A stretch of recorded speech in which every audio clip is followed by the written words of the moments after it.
বাজেটে special package পেল না বিহার। নীতিশ কুমারকে তীব্র আক্রমণ করলেন এ নিয়ে লালু প্রসাদ যাদব।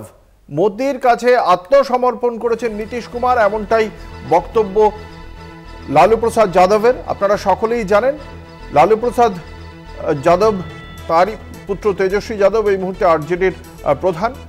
তবে লালু প্রসাদ যাদব তিনি আজকে এভাবেই আক্রমণ করেছেন জেডিইউ প্রধান নীতিশ কুমারকে। নীতিশ আমাদের সঙ্গে রয়েছেন আমাদের পলিটিক্যাল এডিটর আশিস চট্টোপাধ্যায়। আশিস দা, লালু প্রসাদ যাদব আজকে এই যে নীতিশ কুমারকে আক্রমণ করেছেন, যে বিশেষ মর্যাদার যে স্পেশাল প্যাকেজ, সেই প্যাকেজ আদায় করতে পারেননি বলে ঠিক কিভাবে দেখছেন? বিশেষ মর্যাদা দেওয়ার তো মানে সংস্থান সেই অর্থে বিহারকে ছিলও না, সেই জায়গা থেকে বিহার বিপুল প্যাকেজ পেয়েছে, তারপরে ওই আক্রমণ কেন? এটা তো ঠিক যে বাজেটে বিপুল পরিমাণ টাকা বিহার পেয়েছে এবং সেটা বিরোধী দলগুলোর একটা অন্যতম প্রধান অভিযোগ যে জনতা দল ইউনাইটেডের 12 জন লোকসভার সাংসদ যাতে এনডিএ এর পক্ষেই থাকে, তার জন্য তাদেরকে খুশি করতে বিহারকে বিপুল পরিমাণ টাকা দেওয়া হয়েছে।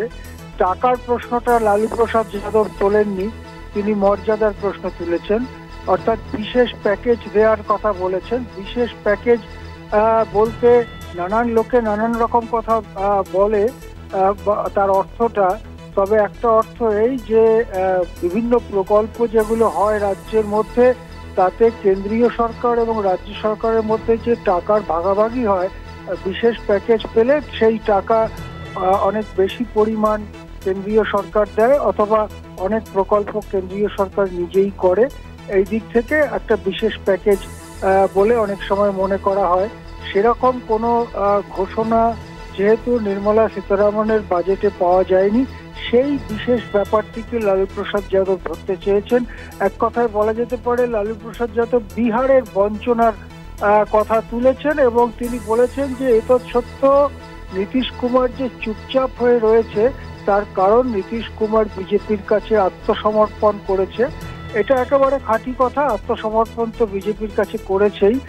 তার কারণ বিজেপির তিনি যখন আরজেডির সঙ্গ ছেড়ে এনডিএতে গিয়ে ভেড়েন এবং পাল্টি কুমার নাম কেনেন, তখন তার একমাত্র শর্তই ছিল তাকে মুখ্যমন্ত্রী করা হবে। রাজ্যের কি হলো না হলো এইসব ব্যাপার মোটেই খুব একটা কথা তিনি বলেননি, একেবারেই চুপচাপ গিয়ে মুখ্যমন্ত্রী কুর্সিতে বসে গেছেন।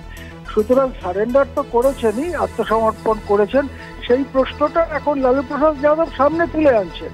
এখন এর কি রাজনৈতিক ফলাফল ফলতে পারে বিহারের অভ্যন্তরে, সেটা কিন্তু বেশ বড় প্রশ্ন হয়ে দেখা দিচ্ছে। অর্থাৎ বিহারে যদি লালু প্রসাদ যাদবরা এই কথা বলতে থাকেন যে স্পেশাল প্যাকেজের দাবি তোলা সত্ত্বেও স্পেশাল প্যাকেজ আনতে ব্যর্থ নীতিশ কুমার এবং বিহার বঞ্চিত হচ্ছে, তাহলে এই বঞ্চনার ইস্যুকে সামনে রেখে আরজেডি কি রাজনৈতিক ফসল ঘরে তুলতে পারবে? আরজেডি কি সামনে নির্বাচনগুলোতে বেশি সমর্থন আদায় করতে পারবে? অর্থাৎ রাজনীতির যে ভারসাম্য বিহারে রয়েছে, সেই ভারসাম্যকে কিছুটা নীতিশ বিজেপির থেকে সরে আরজেডির দিকে চলে যাবে, অবশ্যই গুরুত্বপূর্ণ হয়ে উঠছে। হ্যাঁ, অসংখ্য ধন্যবাদ। আমরা কথা বলছিলাম আমাদের পলিটিক্যাল এডিটর আশিস চট্টোপাধ্যায়ের সঙ্গে।